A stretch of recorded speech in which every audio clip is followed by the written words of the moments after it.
Mi padre brindó por todos menos por mí, pero mi abuelo sacó la escritura.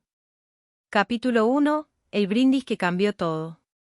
Nunca pensé que una simple cena familiar en nuestra casa de Quito se convertiría en el momento que definiría mi vida para siempre.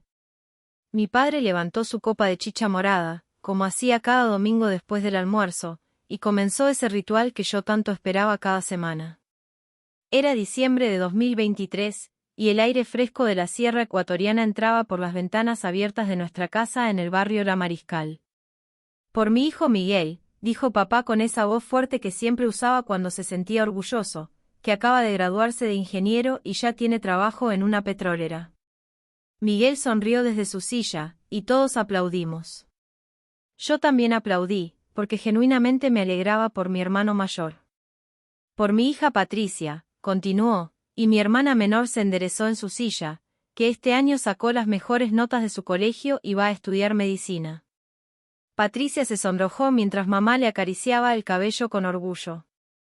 Yo sentí esa familiar punzada en el pecho, pero seguí sonriendo. Por mi esposa María Elena, dijo mirando tiernamente a mamá, que después de 20 años sigue siendo la mujer más hermosa de todo Quito. Mamá se ruborizó como una quinceañera, y todos nos reímos. Era bonito ver a mis padres así, después de tantos años juntos. Luego vino el momento que esperaba. Papá me miró directamente, yo levanté mi copa ligeramente, preparándome para escuchar mis logros. Había terminado mi carrera de comunicación social hacía 6 meses, había conseguido trabajo en una radio local, y aunque no ganaba mucho, me sentía orgullosa de mi independencia. Pero papá apartó la mirada. Por esta familia bendita, dijo finalmente, y brindó con todos menos conmigo. Literalmente, su copa tocó la de Miguel, la de Patricia, la de mamá, pero cuando llegó mi turno, ya había bajado su brazo y estaba tomando. El silencio se hizo pesado como la neblina que cubre el Pichincha en las mañanas. Mi garganta se cerró, mis ojos se llenaron de lágrimas que no podía derramar ahí, en ese momento. Patricia me miró con lástima, Miguel desvió la vista incómodo, y mamá simplemente siguió comiendo su seco de cabrito como si nada hubiera pasado. Papá, susurré, pero él ya estaba hablando de fútbol con Miguel, como si yo fuera invisible. Fue entonces cuando mi abuelo segundo, que había estado callado toda la tarde en su silla de mimbre junto a la ventana, se levantó lentamente. A sus 85 años, el abuelo todavía tenía esa presencia imponente que lo caracterizaba desde sus días como comerciante en el mercado San Francisco. Sus ojos, del mismo color café que los míos, brillaron con una intensidad que no había visto en meses. «Hijito», le dijo a papá con esa voz grave que hacía que todos prestáramos atención, «creo que se te olvidó algo muy importante en tu brindis». El ambiente se tensó. Mi abuelo nunca contradecía a papá en público, siempre mantenía la armonía familiar. Pero esta vez algo era diferente. «¿Qué cosa, papá?», respondió mi padre, claramente molesto por la interrupción. Mi abuelo caminó hacia su habitación con pasos firmes, y regresó con una carpeta manila amarillenta que reconocí inmediatamente. Era donde guardaba todos sus documentos importantes, su cédula vieja, las fotos de la abuela, y algo que había visto una sola vez cuando era niña y él me había dejado curiosear entre sus papeles. «Quizás sea hora de hablar de esto», dijo el abuelo, poniendo la carpeta sobre la mesa del comedor, justo donde habían quedado los platos sucios de nuestro almuerzo dominical. Mi corazón comenzó a latir tan fuerte que pensé que todos podrían escucharlo. Papá palideció como si hubiera visto un fantasma, y por primera vez en mi vida, vi miedo en sus ojos. Un miedo real, palpable, que llenó toda la habitación como el humo del carbón de los anticuchos que vendían en la esquina. «No, papá, no aquí, no ahora», murmuró mi padre, pero su voz había perdido toda su autoridad. «Ahora más que nunca», respondió el abuelo, y comenzó a abrir la carpeta con manos temblorosas pero decididas. Capítulo 2. Los secretos que guardaba la carpeta. Mi abuelo abrió la carpeta con una solemnidad que hizo que el aire de nuestra casa se volviera espeso como la humedad antes de la lluvia en Quito. Mamá había dejado de comer y miraba fijamente a papá, quien tenía las manos apretadas sobre la mesa hasta que sus nudillos se veían blancos. «Catalina», me dijo el abuelo, usando mi nombre completo como hacía cuando quería que le prestara mucha atención. Ven acá, mijita. Me levanté de mi silla con las piernas temblorosas. No sabía qué esperarme, pero algo en la expresión de mi abuelo me decía que mi vida estaba a punto de cambiar para siempre. Caminé hacia él, y pude oler su colonia antigua mezclada con el aroma del eucalipto que siempre cargaba en los bolsillos para su tos. ¿Sabes qué es esto?, me preguntó, sacando un documento amarillento de la carpeta. Lo miré con atención. Era una escritura, pero no cualquier escritura. El papel era grueso, con sellos oficiales, y al leerlo sentí que el suelo se movía bajo mis pies como durante los temblores que tanto nos asustan en la sierra. Es la escritura de esta casa, murmuré, sin poder creer lo que estaba viendo. Exacto, dijo el abuelo con una sonrisa que no llegaba a sus ojos. ¿Y sabes a nombre de quién está? Leí el documento con más atención, y ahí, en letras claras y legales, estaba mi nombre, Catalina Esperanza Morales Vázquez. Esta casa, donde había vivido toda mi vida, donde había celebrado todos mis cumpleaños, donde había llorado mis primeras decepciones amorosas, estaba a mi nombre. No entiendo, dije, mirando a papá, quien había enterrado la cabeza entre las manos. Tu abuelo compró esta casa hace 30 años, explicó mi abuelo, dirigiéndose a toda la familia pero mirándome especialmente a mí. Cuando tu papá se casó con tu mamá, yo les dije que podían vivir aquí mientras juntaban para su propia casa. Pero los años pasaron, nacieron ustedes tres, y nunca se fueron.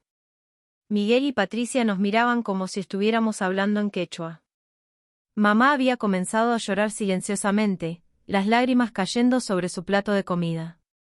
Hace 10 años, continuó el abuelo, cuando tú tenías 14 años, Catalina, me enfermé muy grave. Los doctores del Hospital Carlos Andrade Marín me dijeron que era cáncer, que tenía pocos meses de vida. Fue entonces cuando decidí hacer algo que había estado pensando durante años. Se sentó pesadamente en su silla, y pude ver que recordar esto le costaba mucho esfuerzo. Yo siempre supe que tú eras diferente, mijita. Desde pequeña, tú eras la que me acompañaba al mercado, la que me ayudaba a contar las ganancias, la que me hacía preguntas inteligentes sobre el negocio. Tus hermanos son buenos muchachos, pero tú tienes algo especial. Papá, por favor, intervino mi padre, pero su voz sonaba derrotada. Déjame terminar, Rodrigo, dijo el abuelo con firmeza. Catalina, cuando pensé que me iba a morir, cambié la escritura de la casa. La puse a tu nombre porque sabía que tú serías la única que realmente apreciaría lo que significa tener un techo propio. Tú eras la que me preguntaba sobre los gastos, sobre los impuestos, sobre cómo mantener una casa. Mi cabeza daba vueltas. No podía procesar toda esta información. Miré a papá, buscando una explicación, una negación, algo que me dijera que esto era una broma cruel. ¿Es verdad, papá?, le pregunté directamente. Él levantó la cabeza, y vi en sus ojos una mezcla de rabia, vergüenza y algo que no pude identificar. Sí, dijo simplemente. Es verdad. Pero, ¿por qué nunca me dijeron? ¿Por qué he estado pagando arriendo en mi propio cuarto cuando me mudé por 6 meses el año pasado? Porque tu padre me pidió que no te dijera, respondió el abuelo. Me dijo que era muy joven, que no entenderías la responsabilidad. Pero yo veo cómo te trata, cómo te ignora, cómo hace como si no existieras. Y hoy, cuando ni siquiera brindó por ti, supe que ya era tiempo de que supieras la verdad. Patricia, que había estado callada todo este tiempo, finalmente habló, pero abuelo, si la casa es de Catá, ¿dónde vamos a vivir nosotros? La pregunta flotó en el aire como las cenizas del Tungurahua cuando está activo. Era la pregunta que todos estábamos pensando, pero que nadie se atrevía a hacer. Miré a mi familia, a esta gente que había sido mi mundo entero durante 24 años, y me di cuenta de que todo había cambiado en cuestión de minutos.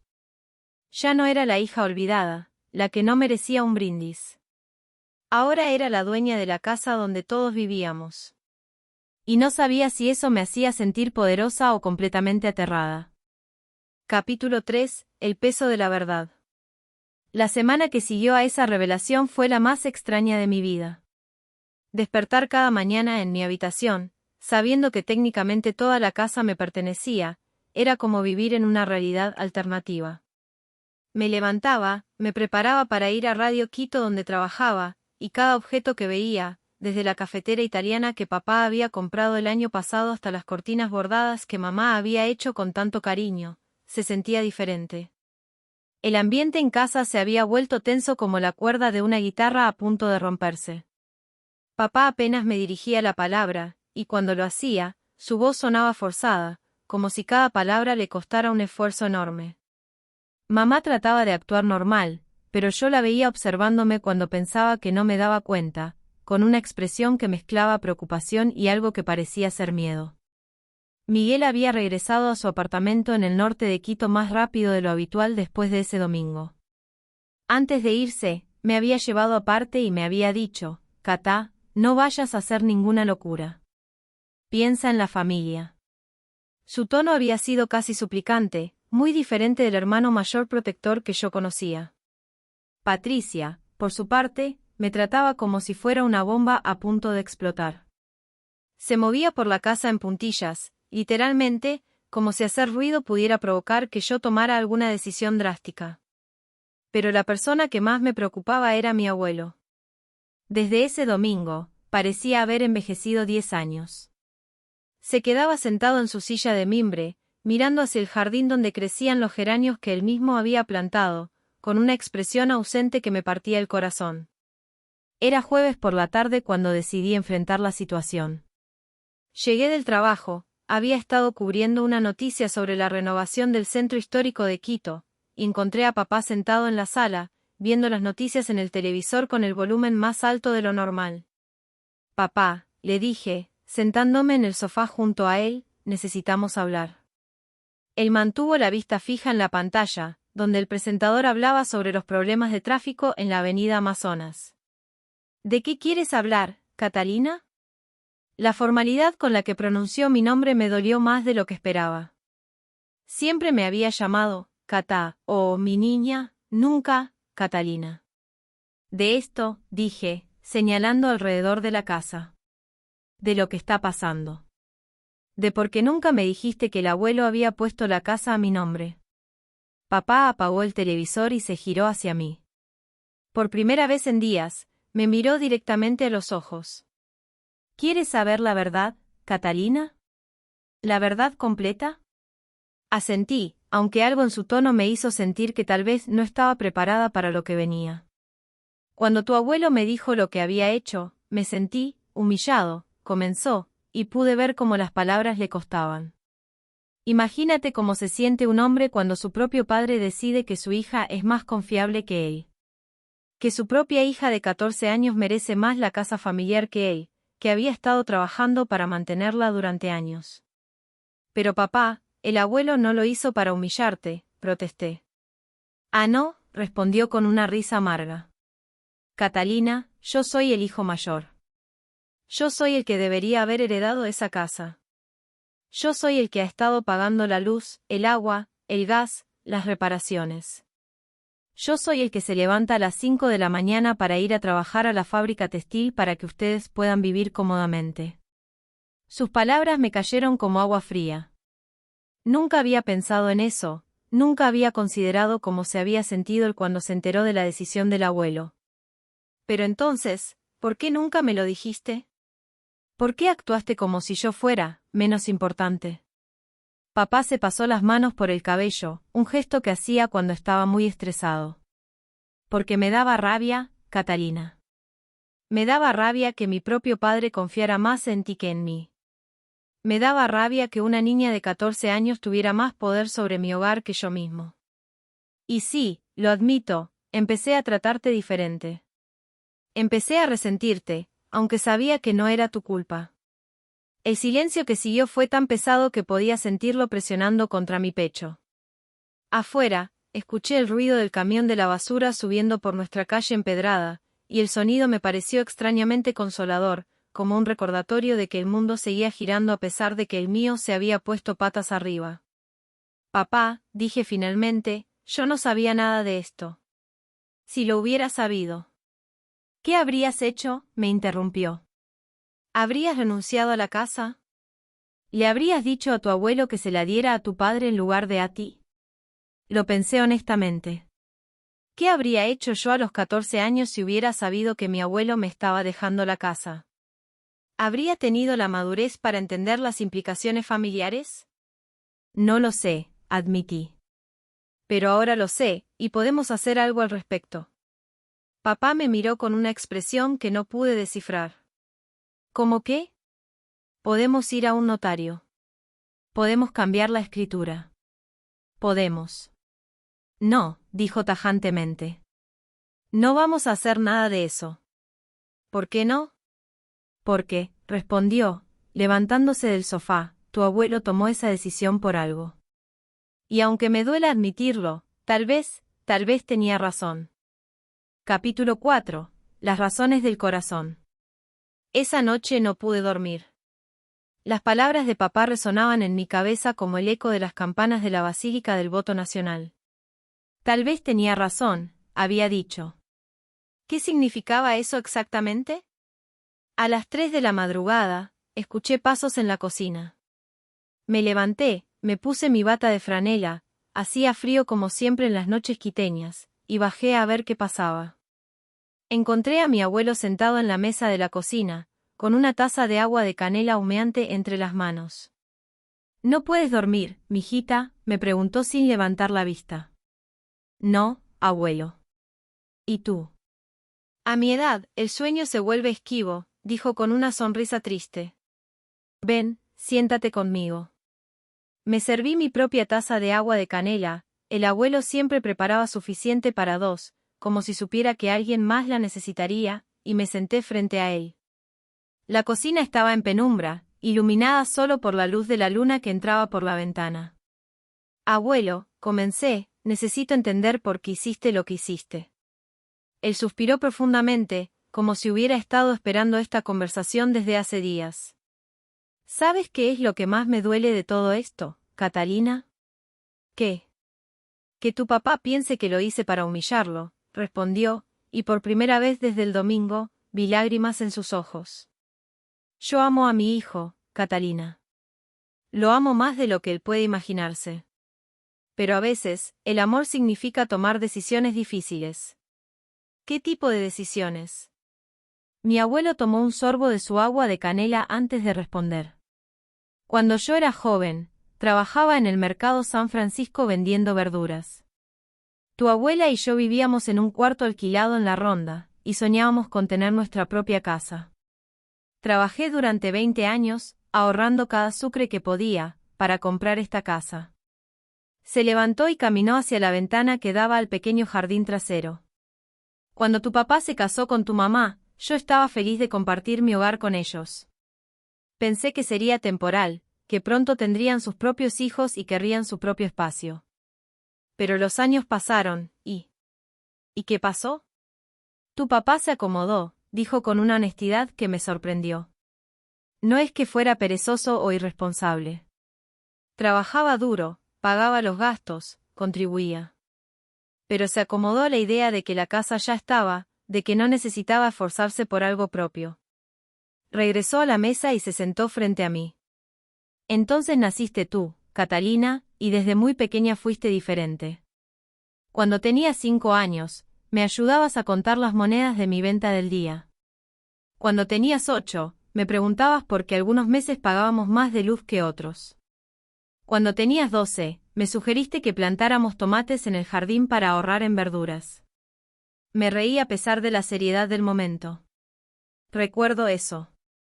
Mamá decía que yo era muy preguntona. No eras preguntona, mijita. Eras curiosa, inteligente, y sobre todo, tenías esa chispa que se necesita para construir algo propio. Veía en ti la misma determinación que yo había tenido cuando era joven. Y por eso pusiste la casa a mi nombre. Parcialmente, admitió. Pero también porque veía cómo tu papá te trataba, como siempre priorizaba a Miguel por ser hombre y a Patricia por ser la menor. Tú quedabas en el medio, como invisible.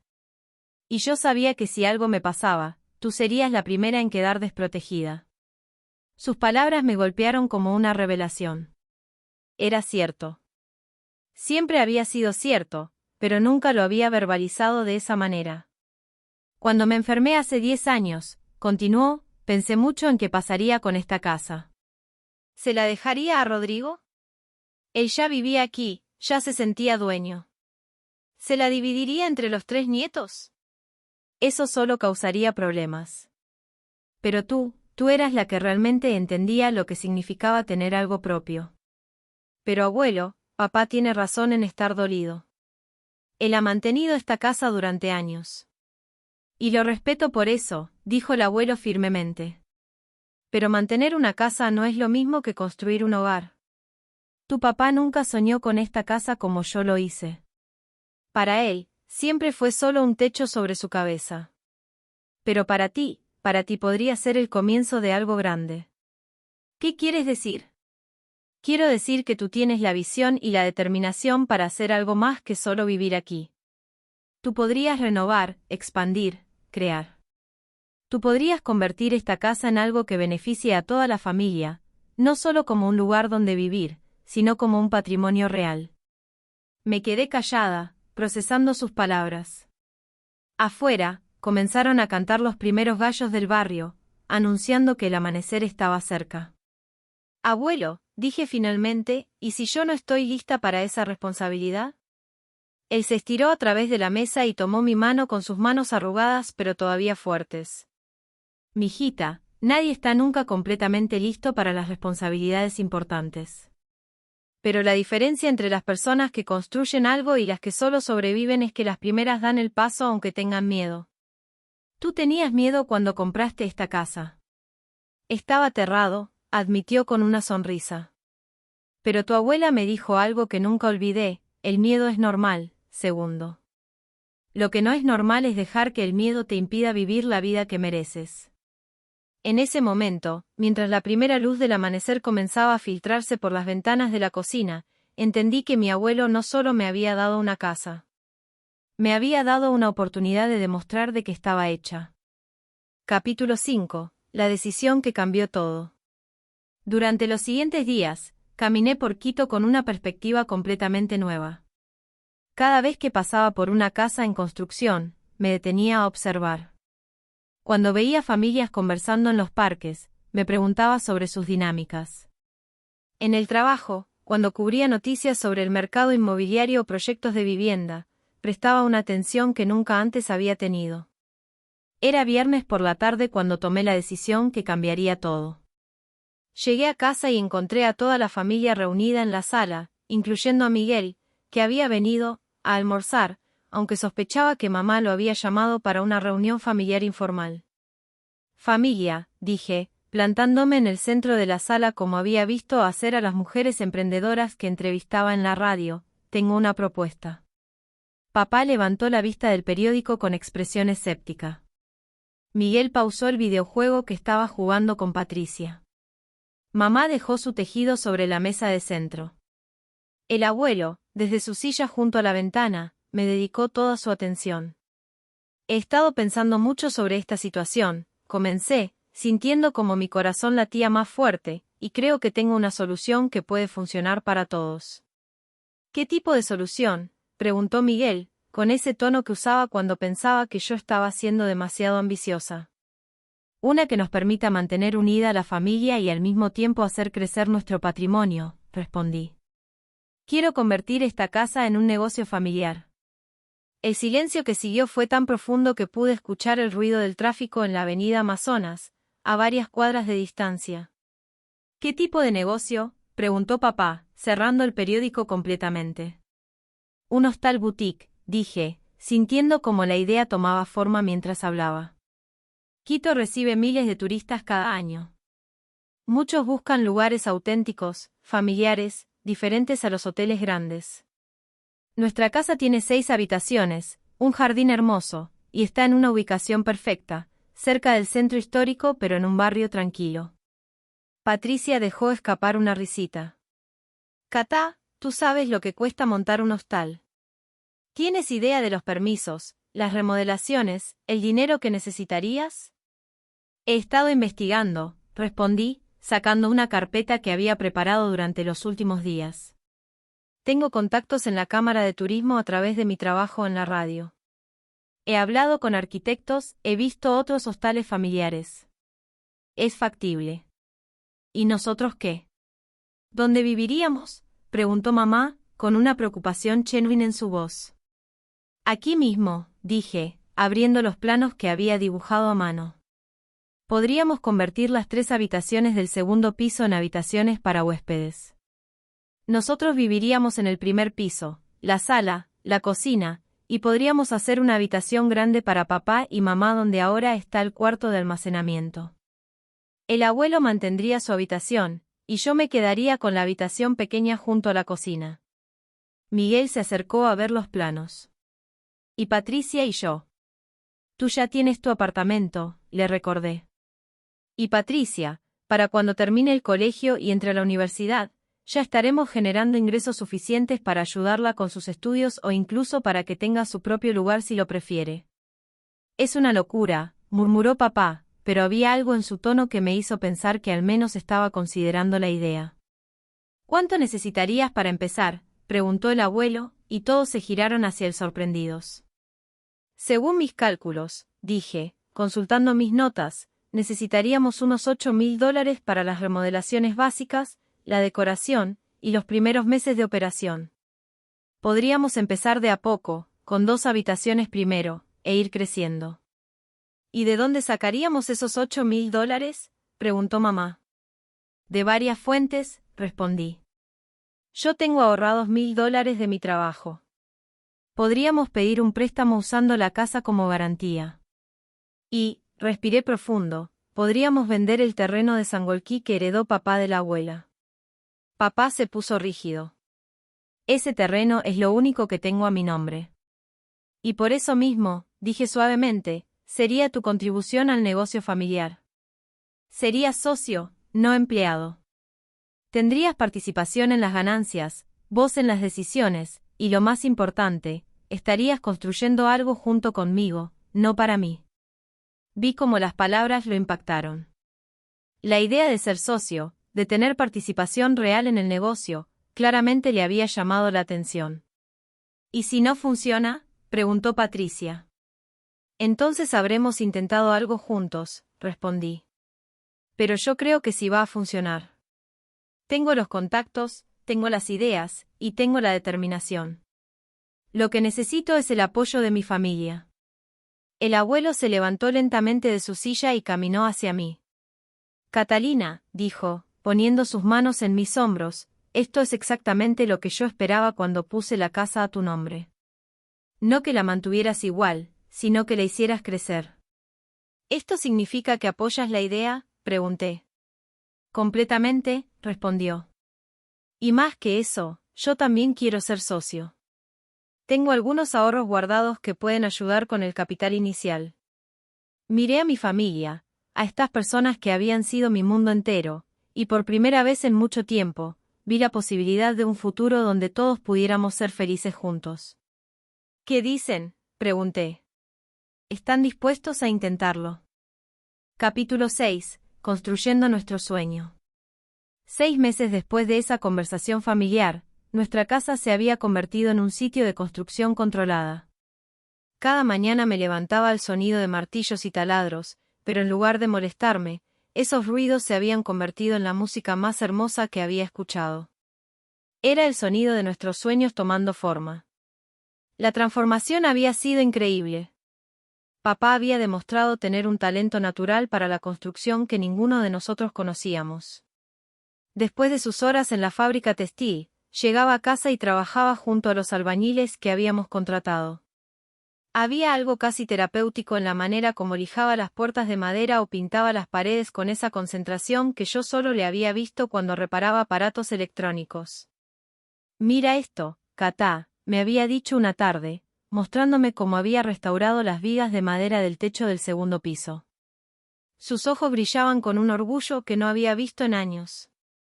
Estas vigas tienen más de 50 años, pero con un poco de cariño quedaron como nuevas. Mamá también había encontrado su lugar en el proyecto. Resultó que tenía un ojo excepcional para la decoración. Había comenzado a tejer cojines y cortinas con diseños inspirados en los textiles tradicionales de Otavalo, pero con colores modernos que hacían que las habitaciones se sintieran acogedoras y elegantes al mismo tiempo. Los turistas quieren autenticidad, me había explicado mientras trabajaba en un tapiz hermoso para la sala principal, pero también quieren comodidad. Tenemos que encontrar el equilibrio perfecto. Patricia, quien al principio había sido la más escéptica, se había convertido en nuestra experta en redes sociales. Había creado cuentas de Instagram y Facebook para nuestro futuro hostal, y ya tenía más de 1000 seguidores documentando el proceso de construcción. La gente ama las historias de transformación, me decía mientras tomaba fotos de papá trabajando en el jardín. Estamos vendiendo una experiencia antes de que tengamos huéspedes reales. Miguel había sorprendido a todos al ofrecer ayuda con la parte legal y financiera del negocio. Sus conocimientos de ingeniería habían sido invaluables para revisar los planos eléctricos y de plomería, asegurándonos de que todo cumpliera con los códigos de construcción. Pero la persona que más me había impresionado era mi abuelo. A sus 85 años, se había convertido en nuestro supervisor no oficial y contador de historias. Cada mañana se sentaba en el jardín con los trabajadores durante el descanso, compartiendo anécdotas sobre la historia del barrio y de Quito. Los albañiles lo adoraban, y él parecía haber encontrado una nueva energía en el proyecto. ¿Sabes qué es lo más hermoso de esto, mijita?, me había dicho una tarde mientras veíamos a papá enseñándole a Patricia cómo usar una lijadora. Es que finalmente estamos construyendo algo juntos, como familia. No todo había sido fácil. Habíamos tenido discusiones sobre el presupuesto, sobre los colores de las paredes, sobre el nombre del hostal. Papá y yo habíamos chocado varias veces sobre las decisiones de diseño, especialmente cuando él quería opciones más conservadoras y yo insistía en elementos más modernos. Catalina, me había dicho durante una de nuestras discusiones más fuertes, recuerda que esto es un negocio, no un proyecto artístico. Pero papá, le había respondido, si no nos diferenciamos, seremos solo otro hostal más. Los huéspedes pueden quedarse en lugares genéricos en cualquier lado. Lo que estamos vendiendo es la experiencia de vivir con una familia quiteña real. Al final, habíamos encontrado compromisos que funcionaban. El diseño era elegante pero cálido, moderno pero con toques tradicionales. Cada habitación tenía su propia personalidad, inspirada en diferentes regiones del Ecuador, la habitación Galápagos con tonos azules y decoración marina, la habitación Amazonas con plantas y maderas naturales, la habitación Andes con textiles coloridos y vistas al Pichincha. El momento más emotivo había llegado cuando instalamos la placa en la entrada principal. Casa Esperanza, hostal familiar, decía en letras de bronce elegante.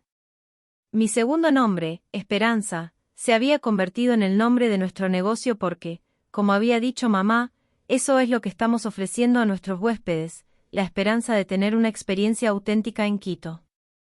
Habíamos obtenido todos los permisos necesarios, habíamos registrado el negocio, y habíamos contratado a Rosa, una señora del barrio que había trabajado en hoteles, para que nos ayudara con la limpieza y el servicio de desayunos. En 2 semanas abrimos oficialmente, les anuncié a todos durante la cena de esa noche. Ya tenemos nuestras primeras reservas, una pareja de alemanes que van a quedarse una semana, y un grupo de mochileros canadienses. ¿Cómo te sientes?, me preguntó mamá. Aterrada y emocionada a partes iguales, admití. ¿Y ustedes? Orgulloso, dijo papá, y las palabras me llegaron directo al corazón. Estoy orgulloso de ti, Catalina. Y estoy orgulloso de lo que hemos construido juntos. Era la primera vez en años que papá decía que estaba orgulloso de mí, y las lágrimas se me agolparon en los ojos antes de que pudiera controlarlas. Yo también estoy orgullosa de ustedes, dije. Todos ustedes. Esto no habría sido posible sin cada uno de sus aportes. El abuelo levantó su vaso de chicha morada. Por nuestra familia, dijo, y por nuestro nuevo futuro. Esta vez, cuando papá levantó su vaso, me miró directamente a los ojos y brindó conmigo primero, antes que con cualquier otro. Por mi hija Catalina, dijo con voz clara y fuerte, la mujer más valiente y visionaria que conozco. El círculo se había cerrado, pero en realidad, solo estaba comenzando. Capítulo 7. El nuevo amanecer. Un año después de abrir Casa Esperanza, estoy escribiendo estas líneas desde la terraza del segundo piso, viendo el amanecer sobre las montañas que rodean Quito. Es domingo por la mañana, y abajo puedo escuchar a mamá preparando el desayuno para nuestros huéspedes, una familia brasileña que está de paso hacia las Galápagos, y dos amigas españolas que han extendido su estadía porque se enamoraron de la ciudad. El negocio ha superado todas nuestras expectativas. No solo económicamente, aunque ese aspecto también ha sido exitoso, sino en la manera como ha transformado a nuestra familia. Tenemos una calificación de 4.8 estrellas en Booking y TripAdvisor, y el 60% de nuestros huéspedes llegan por recomendaciones de otros viajeros. Pero lo más importante es cómo hemos crecido como personas. Papá se ha convertido en el anfitrión estrella del hostal. Su personalidad naturalmente cálida y su conocimiento de la ciudad hacen que los huéspedes siempre le pidan recomendaciones. La semana pasada, una pareja de franceses lo invitó a almorzar en el centro histórico porque querían agradecerle por haberles mostrado lugares que nunca habrían encontrado solos. ¿Sabes qué es lo que más me gusta de esto?, me dijo anteayer mientras revisábamos las reservas para el próximo mes, es que finalmente siento que estoy construyendo algo que va a durar. Algo que nuestros nietos podrán heredar y sentirse orgullosos. Miguel decidió dejar su trabajo en la petrolera hace 3 meses para unirse al negocio familiar de tiempo completo. Está desarrollando un plan para expandirnos a tours especializados, aprovechando sus conocimientos técnicos para ofrecer experiencias únicas como caminatas geológicas y visitas a sitios de interés industrial convertidos en atractivos turísticos. Patricia fue aceptada en la Universidad Central para estudiar Administración de Empresas Turísticas. Dice que quiere especializarse para poder tomar las riendas del negocio familiar eventualmente. Los fines de semana trabaja con nosotros, y tiene una conexión natural con los huéspedes más jóvenes que nunca deja de sorprenderme. Mamá ha descubierto que tiene talento para la repostería. Sus empanadas de verde y sus helados de guanábana se han vuelto famosos entre los huéspedes. La semana pasada, una bloguera de comida de Estados Unidos escribió un artículo completo sobre el sabor auténtico del Ecuador, basado en el desayuno de mamá. El abuelo, mi querido abuelo, se ha convertido en la atracción principal de Casa Esperanza. Los huéspedes vienen específicamente para escuchar sus historias sobre el Quito de antaño. Ha comenzado a escribir sus memorias con la ayuda de Patricia, y estamos considerando publicar un libro pequeño sobre la historia del barrio contada desde su perspectiva. Mijita, me dijo ayer mientras regaba los geranios que aún crecen en el jardín, ¿te das cuenta de lo que has logrado? ¿Qué cosa, abuelo? No solo salvaste a esta familia de la rutina y la mediocridad, respondió, sino que nos diste una razón para soñar de nuevo. A mis 86 años, me levanto cada día emocionado por ver qué nuevas aventuras van a traer nuestros huéspedes. Hoy es domingo, y como cada domingo, tenemos nuestro almuerzo familiar. Pero ahora es diferente. La mesa es más grande porque a menudo invitamos a huéspedes que están solos o que muestran interés en la cultura local. Los brindis de papá incluyen historias de los logros de toda la familia, y siempre, levanta su copa hacia mí con una sonrisa que vale más que cualquier ganancia financiera. Mientras escribo estas últimas líneas, puedo escuchar risas que suben desde la cocina. Es el sonido de una familia que encontró su propósito, de un negocio que se construyó sobre amor y respeto mutuo, y de sueños que se hicieron realidad porque alguien tuvo el valor de imaginar algo mejor. Mi nombre es Catalina Esperanza Morales Vázquez. Tengo 25 años, soy dueña de una casa en Quito, Ecuador, y gerente general de Casa Esperanza, el hostal familiar que creamos juntos. Pero más importante que eso, soy la hija que transformó el dolor de no recibir un brindis en la motivación para construir un futuro donde toda mi familia pudiera brillar. Porque a veces, las heridas más profundas se convierten en las semillas de los milagros más hermosos. Y a veces, cuando pensamos que somos invisibles para quienes más amamos, el universo nos da las herramientas para demostrar de qué estamos hechos. Mi padre ahora brinda por mí cada domingo. Pero lo más hermoso de todo es que ya no necesito ese brindis para saber quién soy. Yo soy la esperanza hecha realidad.